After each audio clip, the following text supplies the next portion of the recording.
जीवन में अहिंसा का आनंद परम, जिसके जीवन में अहिंसा है वही वास्तव में एक दिन अपने लक्ष्य को भी प्राप्त कर लेता है।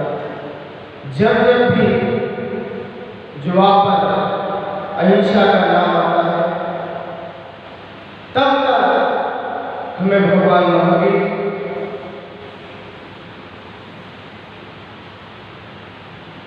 बुद्ध और महात्मा गांधी जैसे महापुरुषों का स्मरण आ जाया करता है। ये तीन महान आत्माएं ऐसे जिन्होंने अहिंसा के बल पर, अहिंसा की लड़ाई के बल पर भगवान महावीर जिन्होंने ऐसे कर्मों को पछाड़ा कि अपनी आत्मा पर भी विजय प्राप्त कर ले। ऐसे हमारे बीच युग पुरुष महात्मा गांधी जिन्होंने भी अहिंसा के बल पर और सत्यता के बल पर इस देश को भी अंग्रेजों के चंगुलों से छुड़ाकर इस देश को भी आजाद करा दिया। क्योंकि भगवान महावीर स्वामी जब वह बचपन में थे उनके जीवन पर जब देखा है तो भगवान महावीर स्वामी जब अपनी सभा में बैठे हुए थे, बच्चों के साथ खेल रहे थे, तब उनकी मां त्रिशला जब वह श्रृंगार करके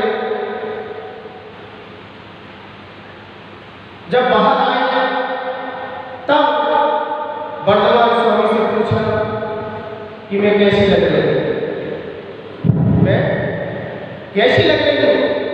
क्योंकि मां त्रिशला ने श्रृंगार किया और बगीचे में जाकर एक फूल को तोड़ा और अपने केशों पर लगा लिया। तब ऐसा वर्धमान स्वामी से पूछा, तब वर्धमान स्वामी ने कहा, बालक वर्धमान ने कहा कि हे मां, यदि कोई मेरा शीश अपने मकान पर लगा दे और फिर कोई पूछे कि आपका मकान कैसा लगा, तब कृष्णा ने कहा कि हे पुत्र, आप ऐसे शब्द क्यों बोल रहे हो?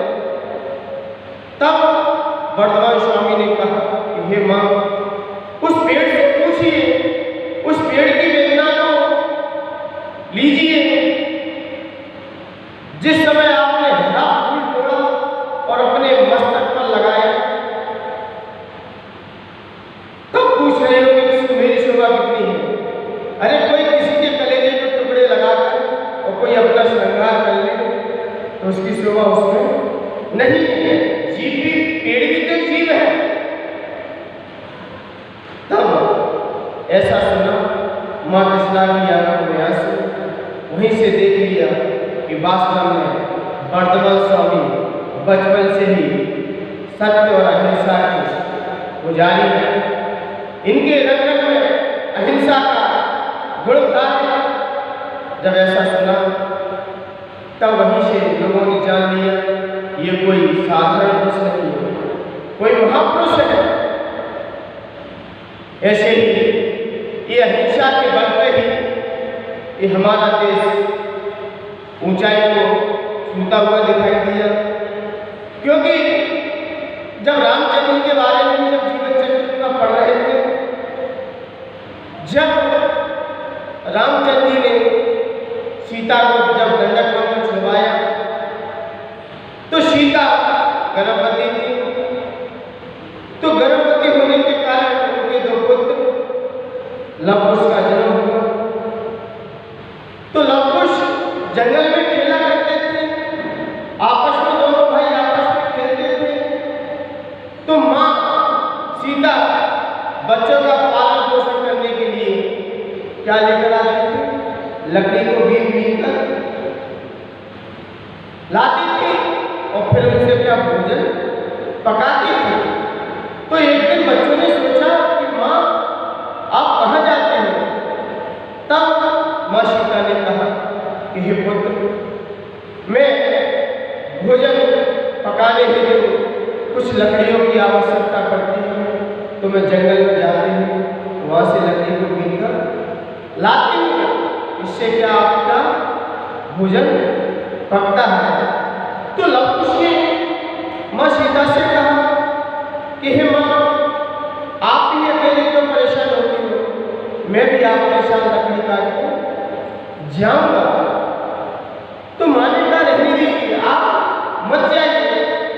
लेकिन बच्चे तो बच्चे हैं। नहीं माँ, आज आप घर पे बैठिए, मैं दोनों भाई जाऊंगा और लकड़ी को काट कर लकड़ी को लेकर आऊंगा। तो दोनों बालक जब लकड़ी काटने गए जंगल में, लकड़ियों को काट रहे थे, तो माँ सीता को विचार आया कि जब मैं लकड़ी लेने जाती थी तो कुछ समय लगता था, लेकिन बच्चे आज लेट क्यों हो गए? क्या कर रहे हैं जंगल में? इतना समय किसने निकाल दिया? तब माँ सीता जंगल में गई और दोनों बच्चों को देखा तो दोनों बच्चों के हाथ में रोहिणी क्या थी? कुल्हाड़ी थी। तो वो सारे बच्चे, दोनों बच्चे लकड़ी को काट रहे थे। इससे पेड़ से लकड़ियों को काट रहे थे। तो माँ सीता ने देखा और माँ सीता ने जैसे देखा तो उनकी आंखें नम हो गई और आंसुओं से बह पड़ी।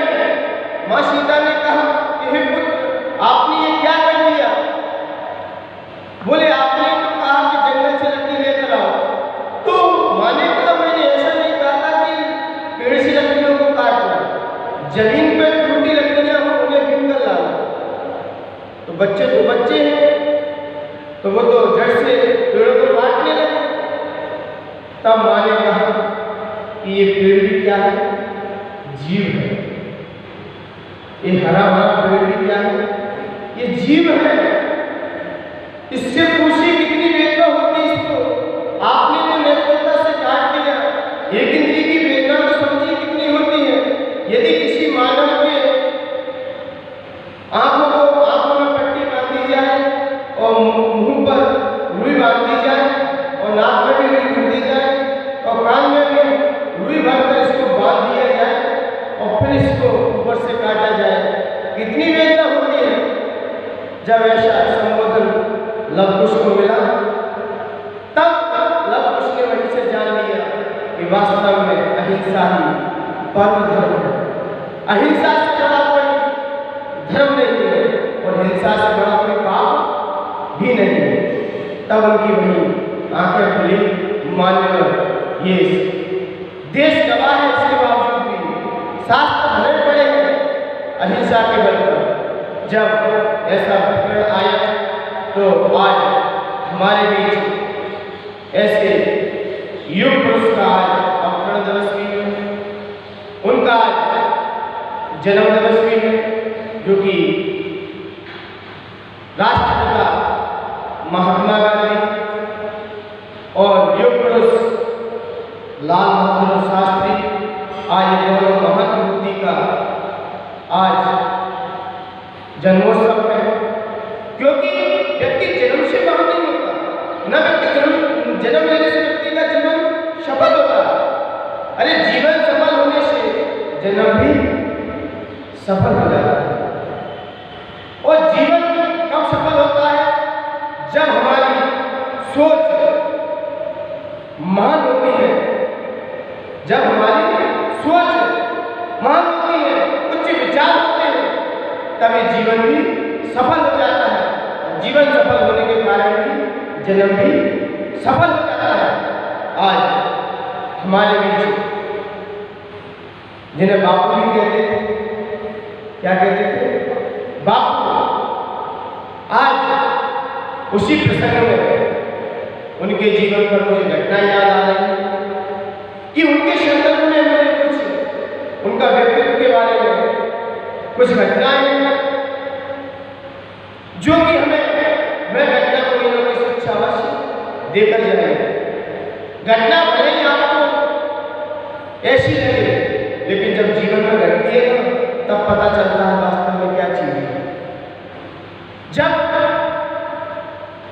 राष्ट्रपिता जब यात्रा करने के लिए जब जाते थे तो रास्ते में जब वो सफर कर रहे थे, ट्रेन की यात्रा कर रहे थे, तो यात्रा करते करते उन्हें ट्रेन में सीट नहीं मिली, उन्हें गाड़ी पर सीट नहीं मिली। तो उन्होंने सारा सफर कैसे किया? बैठे बैठे किया। तो जैसे बैठे बैठे किया, जब उनको लेने के लिए लोग स्टेशन पर आए, जब बहुत सारी गाड़ियां स्टेशन पर लगी, तब जैसे ही बापू जी गाड़ी से उतरे और लोग आगवानी के लिए खड़े हुए थे, तो जो ट्रेन में यात्रा कर रहे थे उन्हें बड़ा पश्चाताप हुआ। उन्होंने कहा, मुझे तो नहीं मालूम कि इतने भी महापुरुष हैं, ये दिव्य पुरुष है। मैंने तो उनको क्या साधारण समझा, क्योंकि पहनते क्या थे बापू? बापू पहनते क्या थे? ये खादी का कपड़ा पहनकर वो जीवन यापन करते थे।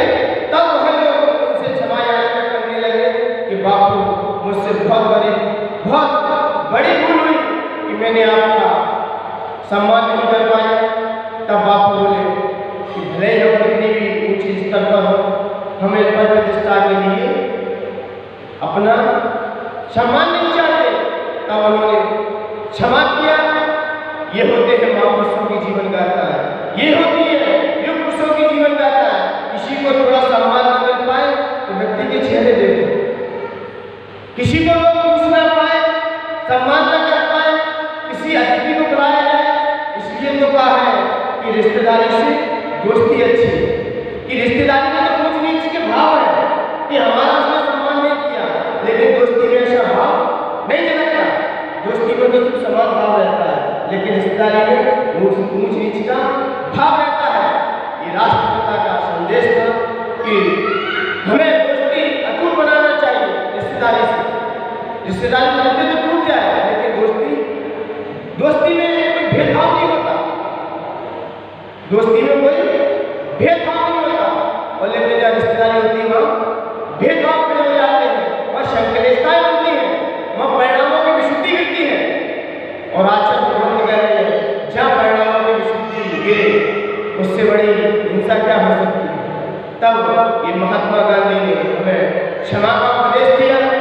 उसके उपरांत जब उनके जीवन में वो समय की भी पाबंदी थी, वो समय की भी कीमत किया करते थे, धन से ज्यादा वह समय को बहुत महत्वता दिया करते थे कि समय न निकल जाए। क्योंकि जो समय की कीमत करता है समय उसकी कीमत करता है। और समय का मतलब ही क्या है? समय को क्या कहते हैं आप? समय का मतलब है आत्मा। समय का मतलब क्या है? आत्मा। और समय साथ जिसने आत्मा के साथ को समझ लिया है, वास्तव में उसने अपने जीवन में समय के साथ को भी समझ लिया है। समय साथ पढ़ने से हमें समय साथ समझ में आए या ना आए, लेकिन जो समय की कीमत करता है, जो समय को व्यक्त किया करता है, वास्तव में उसकी भी लोग कीमत किया करते हैं। और वो व्यक्ति भी समय के साथ को भी समझ लेता है।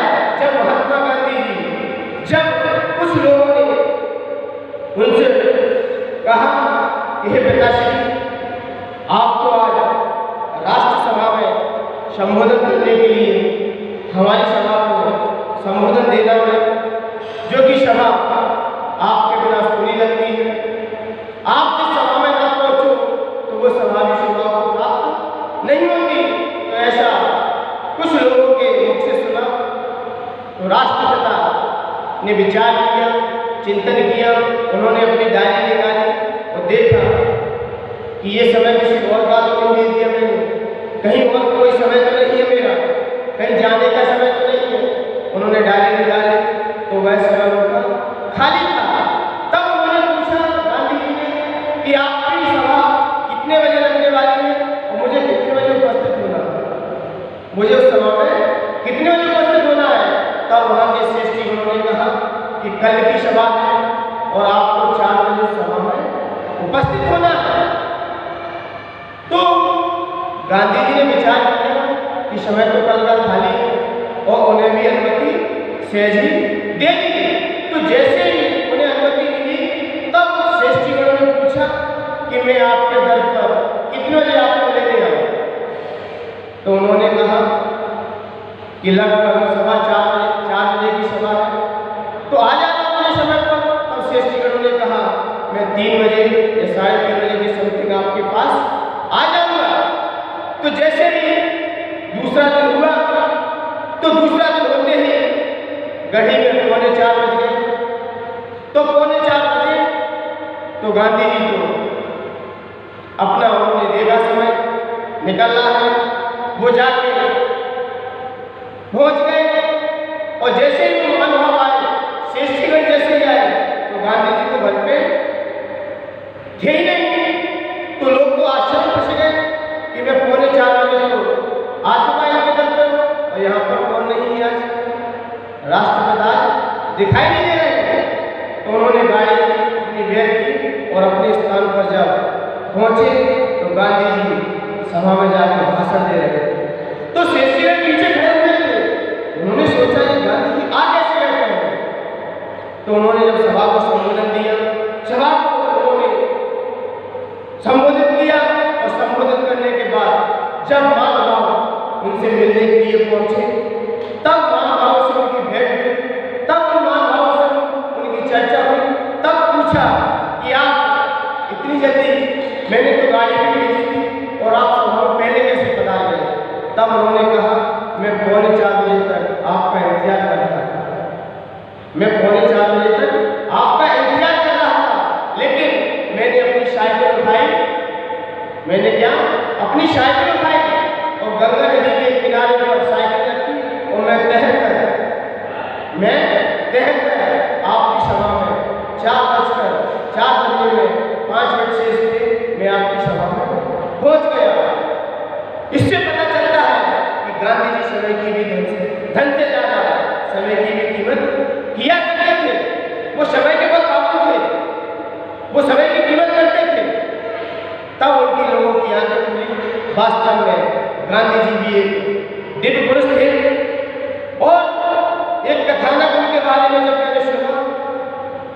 कि उन्होंने कभी किसी भी प्राणी को न मारने का उपदेश दिया।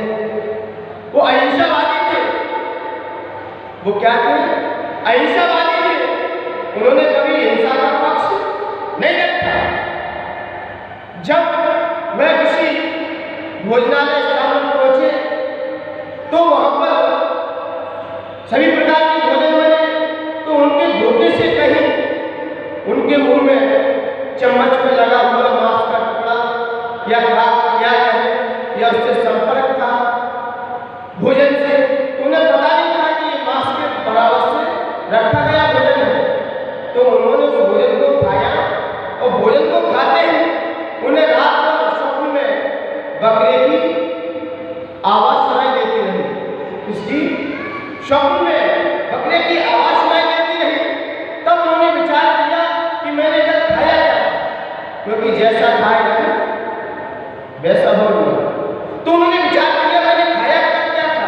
तब उन्होंने विचार आया कि मैं वहां पर गया था तो ऐसा भोजन किया था मैंने।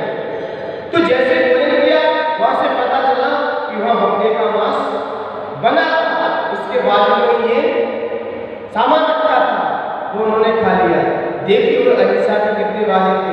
उनके रंग में अहिंसा का खून रहता था। वो जहां जाते थे वो भोजन बड़े सात्विक से करते थे, लेकिन जैसे उन्हें ऐसा भोजन मिला तो स्वप्न में भी उन्हें आवाज होने लगा। तो इससे पता चलता है कि उनके रंग रंग का अहिंसा बनी है। आज देखते हैं लोगों को देखते हैं कि जब किसी को जलाने जाते हैं, किसी के मरघट पे जाते हैं, तो कितने दिन का शुक्र लगता है? एक दिन का शुक्र लगता है। एक दिन यदि सुबह किसी व्यक्ति को दाह संस्कार में जाना पड़े तो उसे पूरे दिन का शुक्र लगता है। वो न धार्मिक पुस्तक को छू सकता है, न गुरुओं को छू सकता है और न संतों को हाथ दे सकता है। जब किसी के अग्नि संस्कार में गया है और जो व्यक्ति पेट में ही पंच इंद्रिय को भक्षण कर लेता है, उसको क्या जिंदगी भर का शुक्र नहीं लगेगा? जो मांस का भक्षण करते हैं, पंच इंद्रिय जीवों को खा जाते हैं।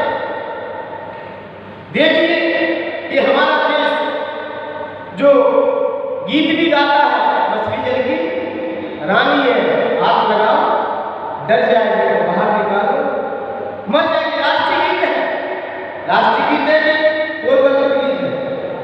कैसा गीत है? किसी व्यक्ति ने बताया है कि राष्ट्र को खुशबू आएगी। ये किताबों में लिखित है। जब छोटे में हम पढ़ते थे तभी गीत सुनते थे।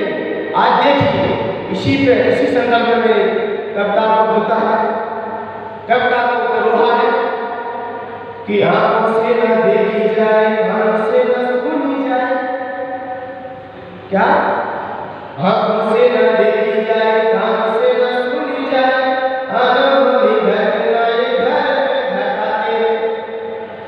क्या?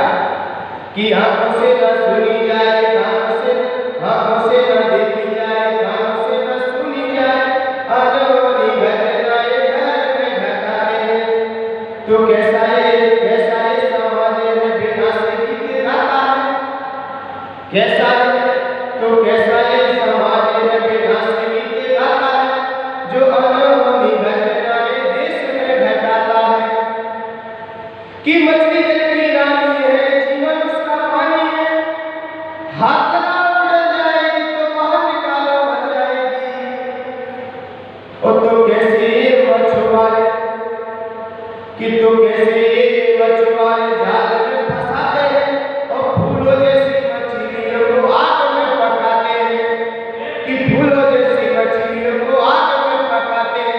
कहाँ तो राष्ट्रीय गीत गाते हैं कि मछली जल की रानी है। ये कैसे मछुआरे हैं? इन मछलियों को, फूलों जैसे मछलियों को कहाँ पकाते हैं? आग में पका देते हैं। तब ये गांधी जी के मुख से ऐसा विवेचन जब सुना कि वे अहिंसा के पुजारी थे। इससे ये शिक्षा मिलती है कि हमें भी अपना जीवन अहिंसा में बनाना है। और भी उनके संदर्भ में बहुत सारी घटनाएं हैं, उनके जीवन में कई प्रकार की घटनाएं हमें बहुत याद दिलाती है कि हमारा जीवन भी ऐसा ही होना चाहिए ताकि हमारा जीवन भी उच्चता को प्राप्त हो। ये इनका जन्म का नाम मोहनदास करमचंद गांधी था। इनका नाम क्या था? मोहनदास करमचंद गांधी था, जिनका जन्म 2 अक्टूबर 1869 में हुआ और इन्होंने अहिंसा के बल पर ही देश को आजाद करा दिया। उसी उनके संदर्भ में लाल बहादुर शास्त्री थे। इनका भी जन्म 2 अक्टूबर 1904 में हुआ, मुगल सराय में हुआ। ये भी एक जिनका जीवन साफ सुथरा था। इनके जीवन में कोई ऐसा कलंक नहीं था जिनसे हमारा देश उन्हें देख सके। इनका एकदम जीवन साफ सुथरा था, जैसे पानी क्लीन होता है, पानी में किसी प्रकार का मल नहीं होता, ऐसे ही इनका जीवन भी एकदम साफ सुथरा था। और ये देश के आजाद होने के बाद दूसरे नंबर के प्रधानमंत्री भी थे। दूसरे नंबर के प्रधानमंत्री भी रह चुके हैं और इनका संदेश हमेशा था जय जवान जय किसान। क्योंकि हमारे देश में किसान जीवित रहेगा तो सबको भोजन की व्यवस्था होती रहेगी और सीमा पर जवान खड़े रहेंगे तो हमारा देश भी सुरक्षित रहेगा। और यदि जवान और किसान यदि कहीं आलस कर दे गया, कहीं सो गया, तो हमारे देश में तबाह होने को ज़्यादा देर नहीं लगेगी।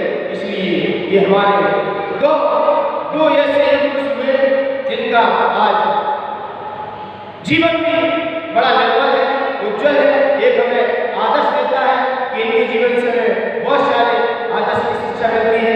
ये हमारे आदर्श पुरुष भी है और युग पुरुष भी है और महापुरुष भी कह सकते हैं, क्योंकि जिन्होंने सारा जीवन अपने देश के प्रति कुर्बान किया, देश के प्रति इन्होंने अपना जीवन यापन किया। ऐसे महापुरुषों का जीवन बड़ा महत्वशाली है। मैं इनके जन्मदिन के मौसम में यही भावना माना चाहते हैं कि भगवान बाबू स्वामी के चरणों में ये भगवान इनका जीवन आगे चल के उच्चता को प्राप्त हो और जो भी अपने उस लक्ष्य को प्राप्त कर अब भगवान बाबू स्वामी के जैसे लक्ष्य को प्राप्त करें, क्योंकि ये अहिंसा के पुजारी